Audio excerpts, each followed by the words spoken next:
They're very effective when they are positive. Okay, next, personal notes. That is something that is very effective when praising your people. They keep those notes forever. And then Facebook.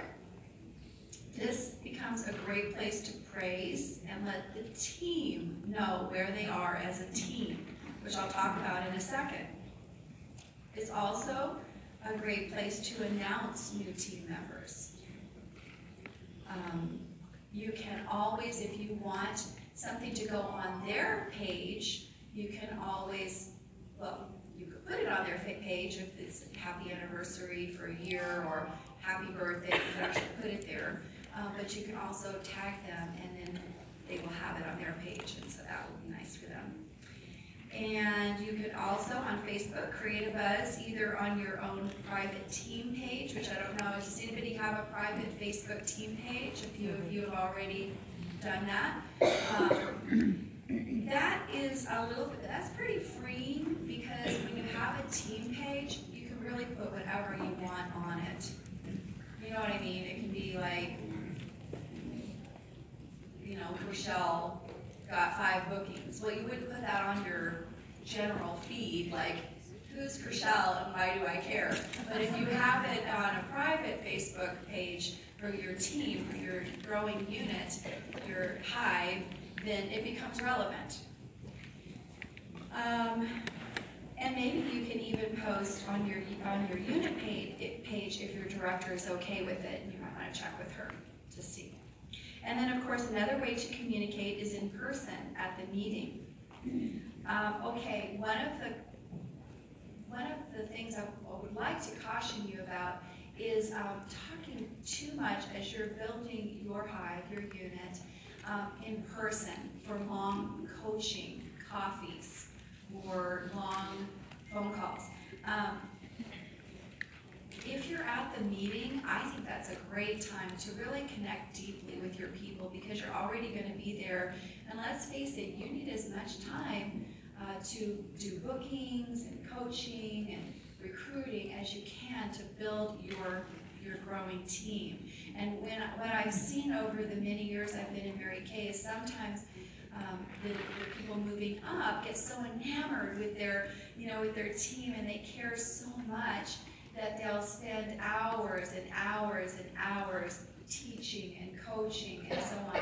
When really, they could just pick them up on the way to the meeting, let the director do all the training and coaching and all that kind of stuff, and just love on your people as you take them there while they're there. I've also seen successfully done a little meeting, if it's okay with your director, a 15-minute meeting, as your team grows. And if you have just 3 people on your team, or 5, or whatever, it's a little premature. But once you get 8 or more, sure. I mean, if it's okay with your director, have a little powwow before. This is where we're at, especially if you're in DIQ. You need to communicate what's going on with the team, okay? Okay, so what do you communicate? Oh wait, okay, one other way. Okay, everything should be speaking out your goals, communicating your goal. Like your phone message. You might want to change your phone message. I'm out changing the lives of women, I didn't pick up. Leave your message, or whatever, something cute like that. Let people know what your goal is. Affirmations in the car and in the house. Imagine the impact when somebody sits in your car and they got your affirmation. You're really teaching them, but you're also helping you. So communicate your goal in your car, in your house. Your signature on your email, you might think of maybe when you get home, just changing that a bit, of what your mission is and what you're creating. Okay, so what to communicate? Okay, communicate how the team is doing. So especially when you're in DIQ. And I had a DIQ not too long ago, about this time last year. Dell is her name. And so she was so brilliant on Facebook. And you can do this on Voxer as well. I think she did it Facebook and Voxer. And she had this little pic collage thing. And she would say, how many more, team members they needed to reach their goal, how much more production for the month. And so she would do this like every other day or every 3 days or whatever, something else changed. And it was so powerful because everybody knew what the group was doing, and it became so ridiculously exciting. So really plan to do that. And again, this would be more when you're in DIQ. Do we have any DIQs in the house? Oh, we do.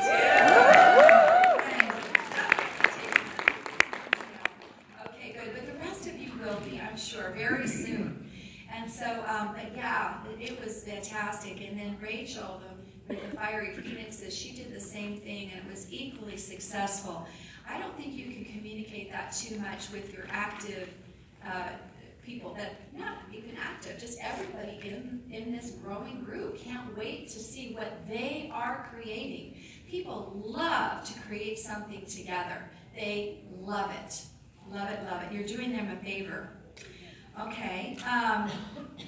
You can also communicate, you should also communicate all the wins of your team members. Be a detective for looking who did what. What have you heard that, what did she tell you? What did she text you that was exciting? Pass it on. That creates unity and fun. On Facebook and also on Voxer is a great way. Encouragement. Communicate encouragement all the time. We were talking over breakfast about image, and you're going to be facing that as directors. And some of you have been directors in the past and already faced it a little bit in your unit meetings where people, we have a certain dress code that we try to abide by because Mary Kay asked us to, and we look more professional when we do.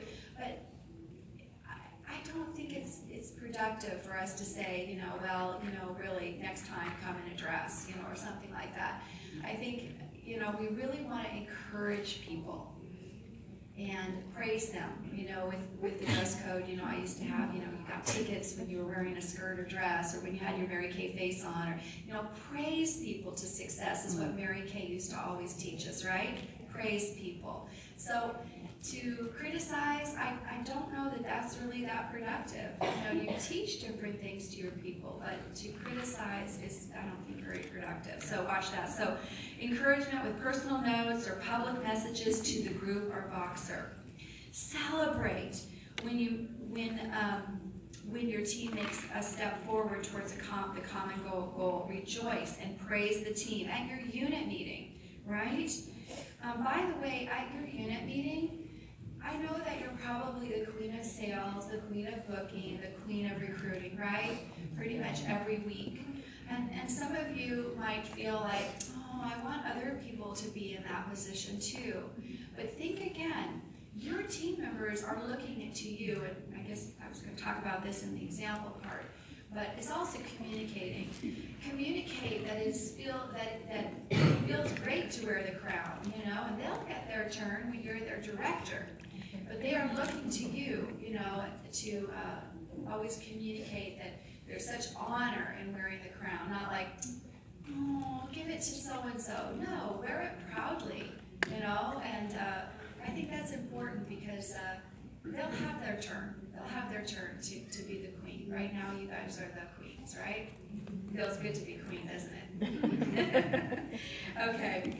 Of course, announcements. Your directors are probably doing a great job of passing on announcements like the flash sales, PCP, and such. But you can also do that on your little group for Facebook or Voxer. And when you meet with your team prior to the meeting, which is what I recommend, make sure they know the rules. And here's something that I've learned over the years as a leader. People need to hear things 7 times in order for them to understand what you said. So I always think of in my head that I'm speaking with children, like kindergartners. And so you review how to become a unit each time you meet with your group, okay? Because they won't know. It'll be like the 6th meeting and they'll go, oh, so we need like You know, so really, trust me, review, review, review. Review what they can do as part of your hive, and just review, review. Okay.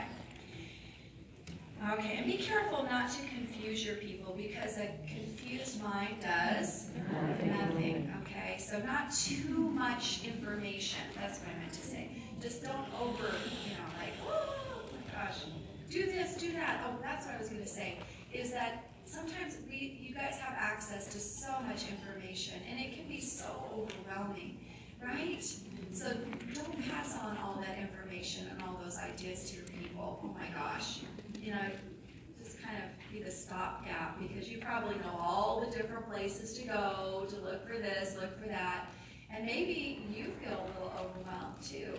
Just remember that you don't have to take everything that you're hearing here today at Career Conference, or everything that you see on the internet, and apply it, because it just becomes too complicated. So, all right. So when you have this is how communication to me works. When somebody is a new consultant, they're like a little baby. Do you attend to your baby, or do you just like leave them alone? You attend to your baby. And you might feel, because here's what's going to happen. You're recruiting a lot of people quickly because you need to. And you're going into DIQ and beyond. And so you're going to have a lot of babies. And they need you at the very beginning, to like set up. Maybe your director is helping you. And by the way, enlist the support of your director. If you're not doing that, I would highly recommend it, so that she can show them how to set up probate. She can go through the website. But anyway, if that is not the case, and whatever reason, and you can't, you don't feel comfortable with that or whatever, which I totally recommend meeting on your director, but whatever. Then you're going to take some time at the beginning. That's going to be natural. And then they'll wean off of you. All right? Okay, so just expect that, in case you're like, God, is this what it's like to be a director? Well, that would be great if it was, because then you'll be having a lot of recruits, and then you'll be a top director and a national before you know it. Seriously, if you can keep up the pace of what you're doing to become directors, you will be the most awesome top director, trip director, $1 million director, and ultimately national. Isn't that exciting? But what happens a lot of times is we work, and we get to directorship, and then we stop. And some of you that have been directors before know that to be true. And I'll just tell you the truth, that actually, but I know how many team members directors get sometimes. Not all, actually all the time in my national area. Sometimes they'll recruit 1 in 6 months. Can you imagine? Some 1 in a year. I know, you're probably like, what?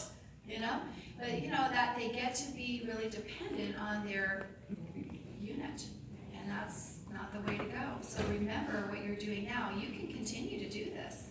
I know you can. Okay, next, integrity. Integrity is essential when leading.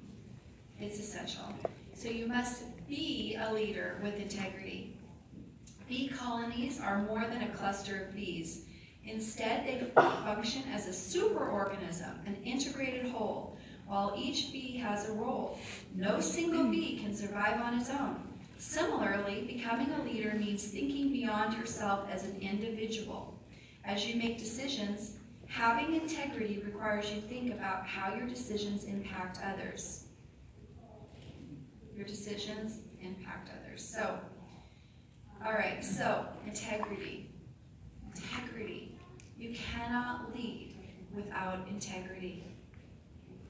So ask yourself, do you always do what you said you would do? Do you always do what you said you would do? You must be organized to fulfill all those obligations. Sometimes people will ask me, could you send me this or something like that? And I won't say yes. I will say, text me, because I wouldn't want to forget. And that's the truth. Because I know how important that my integrity is with everybody. And if I don't do it, something simple, like just simple. It doesn't even matter how simple it is. It speaks to my integrity. So it's better if I say, no, I won't do that because I can't guarantee it, then yes, and then forgetting, okay? Being late is lack of integrity when you're setting an appointment with somebody, right? Because think about it, you said you would meet the person at 3 o'clock, and you're there at 3:30. Now sometimes there's traffic or what have you, right? But there are some people that they are notorious for being late. That is not a good thing for a director to not be dependable. In your oath as a director, it says, I will be the essence of dependability, honoring all commitments that I make. So if you think there's a chance you can't get there till 3:30, then you should set the appointment for 3:30, and do you know what I'm saying? That is something that you can correct. And if you're of the persuasion that that's just how God made me, I'm late, that is not how God made you, okay? That is lack of planning, that is distractions that you're allowing to happen. Now again, of course, we're not perfect and such, and I don't mean for you to beat yourself up, but as leaders, you need to take that to heart, to be on time. Later, as you're giving prizes, oh my goodness, now you're going to hire an assistant, or at least you should, to help you with this. You need to instruct your assistant and yourself that you will honor the gifting of all prizes in a timely manner, okay? That can hurt somebody if the prize is not delivered. What you said you would deliver and in the time that you would deliver it. Are you with me? Maybe you have even been the recipient of that. I see a head shaking there. Yeah, where it hurts you. It hurts your spirit. Wait a second. She said, and then you feel a little embarrassed. Well, what do I tell my director that I did it? And did I understand? It just is not good. You want that clear feeling of integrity, of trust with you and your people. Are you with me? Okay. Also, if you say you're going to finish pace setters or do something like an achievement, then you need to do it. And probably all of you have upped your game since you started recruiting because of that. Because now you realize that you have to, or you should be performing out of integrity because you said you're going to do different things. How about delivering products, simple things like that? Recruiting people starts out early in the relationship. And she, your customer, will decide if she can depend on you or trust you or not. Even if it's an exchange. Are you there? Do you do what you say you're going to do? In the book, Women of Influence, Mary Kay was chosen for the chapter called Integrity. Did you know that? Yeah. Yeah, she epitomized, they thought, the greatest quality a leader can have, and that's integrity.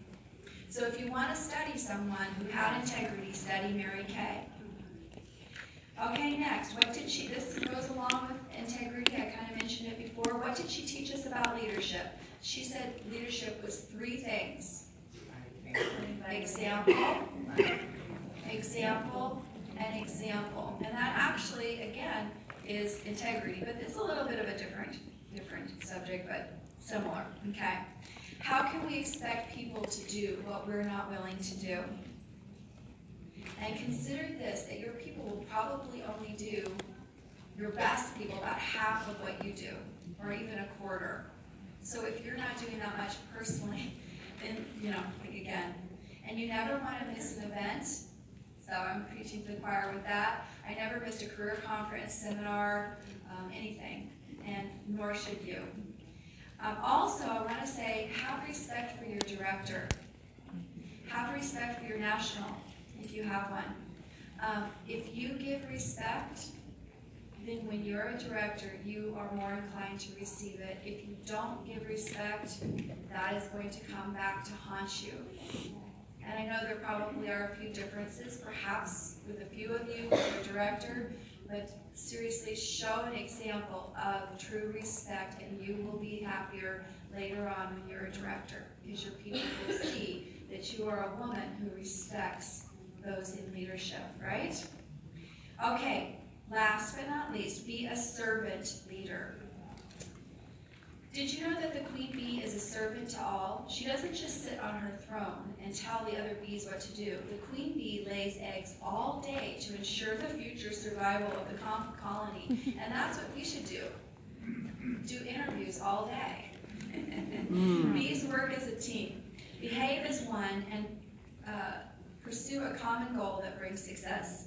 Everyone in the hive understands the goal of the team because of your communication, right? Because each bee has done each job required for its success. Additionally, while the hive works, the queen is